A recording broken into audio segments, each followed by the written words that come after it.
1993 has gone down in the history books as a year that definitely happened.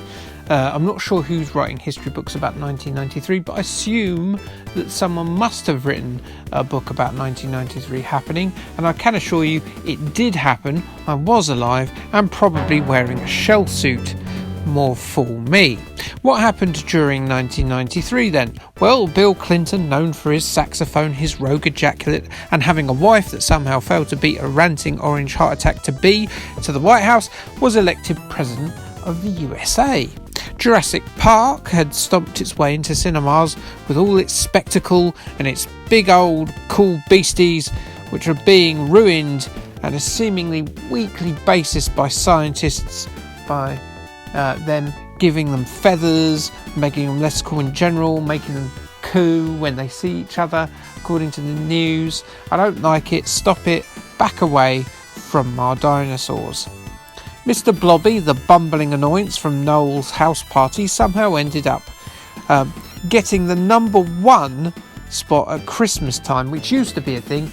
No one cares anymore. It's usually some X Factor goon. But stupid children and the wacky bloke at the office probably bought copies of the Mr. Blobby song. It's not very good. Obviously, no one listens to it now. It's not so funny now, is it? In retrospect, you bloody idiots. As for video games, it was a bad year to release new hardware, apparently, as Atari's Jaguar, Commodore's CD32, Fujitsu's FM Towns Marty, 3DO's 3DO, all released in 1993, and despite all being streets ahead technically of both the Super Nintendo and the Genesis / Mega Drive, failed to gain enough third-party or consumer support to dent the main two's lead in any significant way. American Congress decided that children needed to be protected from video game nasties like Night Trap and Mortal Kombat 1, which led to the ESRB ratings which we see on games to this day. Never mind children, both these games were terrible.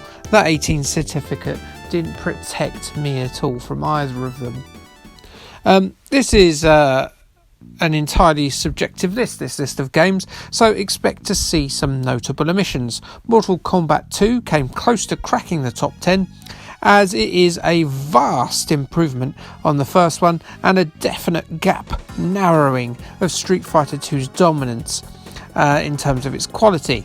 Likewise, it was tough for me to admit things like Secret of Mana, Shinobi 3, Shadowrun, Rondo of Blood and Sam & Max, along with Link's Awakening on the Game Boy. All the games on this list are games that I have played either back then or recently. These games have stuck with me as my absolute favourites, released in 1993. This is the first appearance of these titles on any format, and unless they were sufficiently different, then they won't be appearing in any later lists. A good example of this would be Ridge Racer, which was a big launch title for the PlayStation 1. However, it's not sufficiently different enough from the arcade release, and so therefore will not be appearing on any later lists.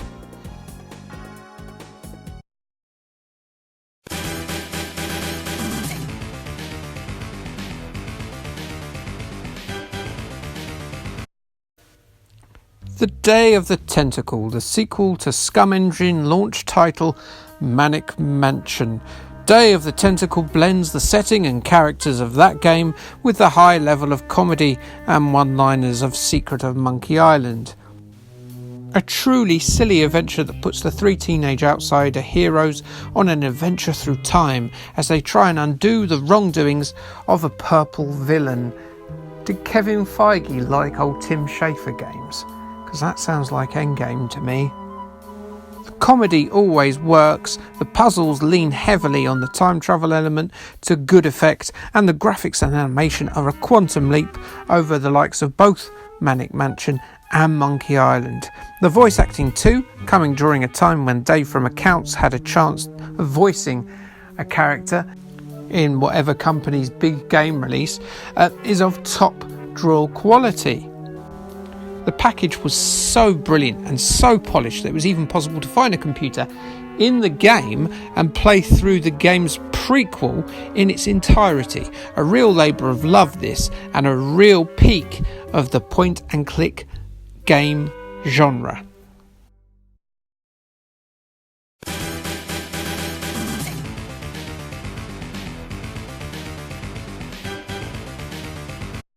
I love Star Wars because of course I do. I'm a guy in his 40s running a retro video game channel to an audience of tens. How many people of that particular ilk don't like Star Wars? Not many, I'll be betting. So X-Wing was terribly exciting to me at the time, and it was the first time since the Atari coin-op that made you feel like you were part of the Star Wars universe. The NES and Super NES titles based on the movies left me very cold, given that they were exercises in frustration and featured legions of respawning creatures that weren't in any of the movies. The Rebel Assault games were just barely interactive FMV nonsense, and Dark Forces was still 2 years away. So at the time, X-Wing was the definitive Star Wars video game. Your pilot is tasked with flying their X-Wing in a number of missions at around the same time of A New Hope. It's a flight simulation style game with the controls that are really crisp, lots of them, and the atmosphere is incredibly immersive as you build up to the game's conclusion that places you in the orange and white flight suit of farm boy turned space hero Luke Skywalker during that assault on the first Death Star. Sometimes the game can feel a bit unfair, a bit rigid in its design, with win condition fulfillments that are a little bit linear to get to. However, it can't take away too much from a title that would go on to spawn several add-ons and sequels that would continue to improve the feel and gameplay with each iteration. Still the definitive Star Wars flight sim some 26 years on, except for the sequels. Oh, and this. Dang it, my list is ruined. Thank you, Star Wars Pod, you little bastard.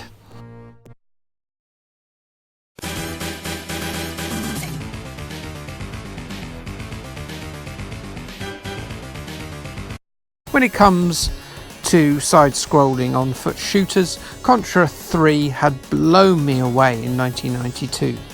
However, nothing could have prepared me for Treasure's debut title, Gunstar Heroes. Comparison between the two is obvious, and indeed Treasure were made up of a number of former Konami employees.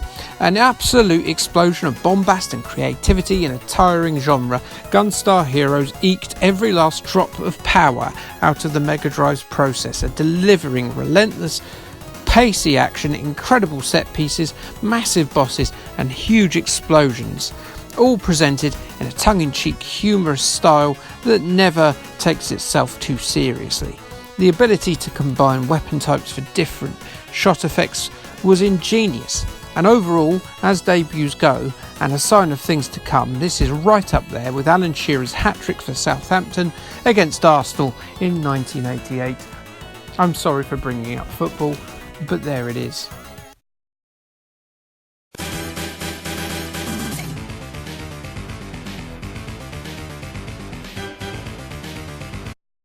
Before you ask, both, actually. If you married the Mega Drive's Disney Animation assisted presentation with the Super Nintendo game's gameplay, you'd have a nigh-on perfect platformer. Both Virgin and Konami are on top form with these adaptations of one of the biggest movies of 1993. Thrown into the curly shoes of Aladdin, unfortunately you don't get to play the magic genie in this game, although he does help out. You have to go and free Princess Jasmine from that terrible Jafar fella. What a nasty boy he is. If I had to give it to one of the games out of the two, it would have to be that Mega Drive version, just because it is a real masterwork in terms of its presentational sheen. You won't go far wrong with either though. They're both brilliant games.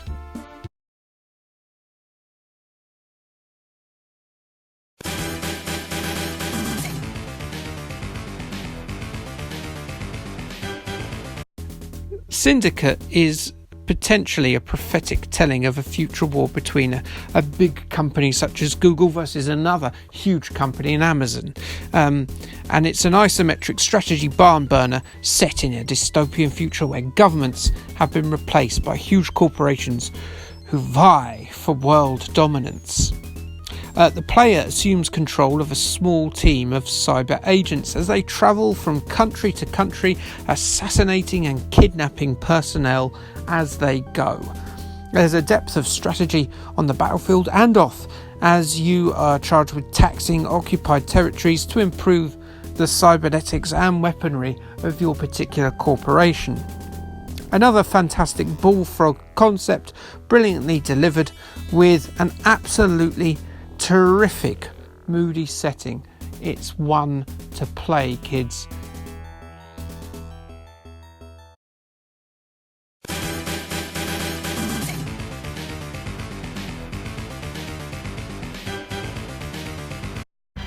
So yeah, in terms of aging, StarFox is doing about as well as I am, especially in the looks department.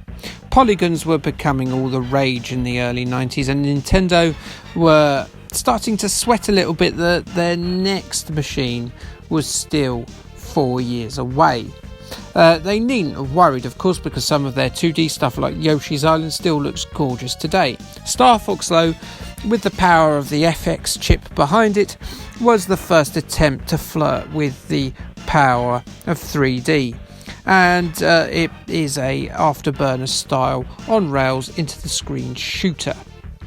It shouldn't work, especially not now, and yet it still works. It's still a tense, exhilarating experience. It once again shows just how good Nintendo are at turning sow's ears into silk purses. The cast of characters are charming as they chatter to each other, although don't expect much in the way of massive character development during gameplay. They are quite stock characters, but no less charming for it. There's a good execution in terms of level design on display as well. These are all horribly blocky worlds, and yet they're so varied and so magical. It's that Nintendo magic that makes StarFox, and it is absolutely still a very good title.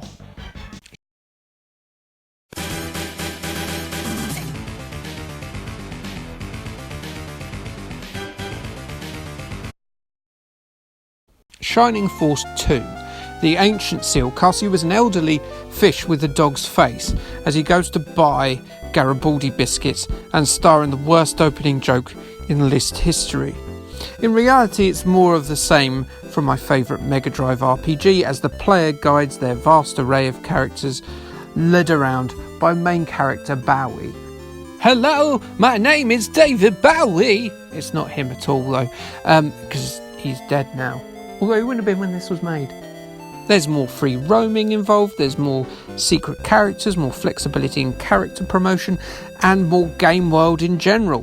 The tactical battles are once again a joy to play, a more streamlined experience than Final Fantasy Tactics or Tactics Ogre, but no worse for it. While Shining Force made me fall in love with the tactical RPG genre, its sequel made me want to marry it and then settle down in a cottage somewhere in Somerset with a Labrador and a child, and maybe the Labrador would be called Dogathan.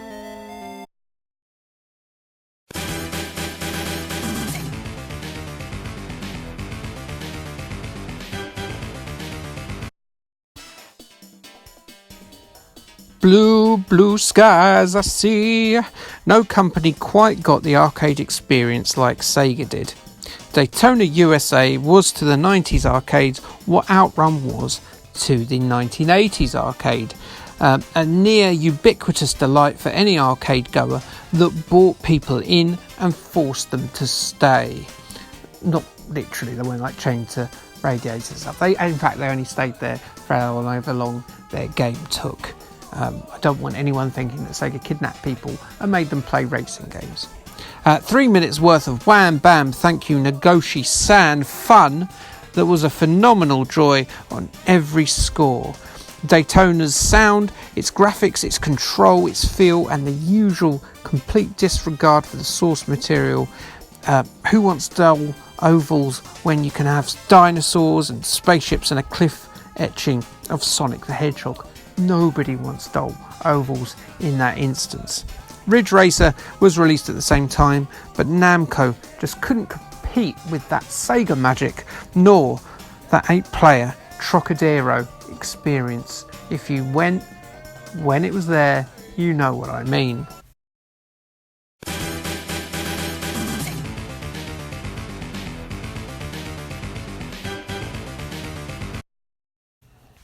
Wolfenstein may have pioneered the genre, but Doom was the concept distilled to its absolute perfection at the second attempt. Only Silent Hill comes close in terms of an atmosphere, as each corner hides demons more horrendous and bloodthirsty than the last. You only have to hear that noise to know you're in for a tough time when you go through that door. A large amount of weapons, monsters and levels, and a pace that never lets up provide one of the most compelling first-person shooters right up until the present day. Yeah, you couldn't jump, you couldn't look up, it didn't matter. This was Doom. This game was going to hit you in the brain until you went, oh my god, I've just been hit in the brain. That's not somewhere you should hit anyone. It is to the first-person shooter genre what Super Mario Bros. Was to the platform genre, the gold standard, the timeless gem, a visceral fuck you to the games industry that shook it up and left it changed forever. Make no mistake, Doom is one of the most important games of all time.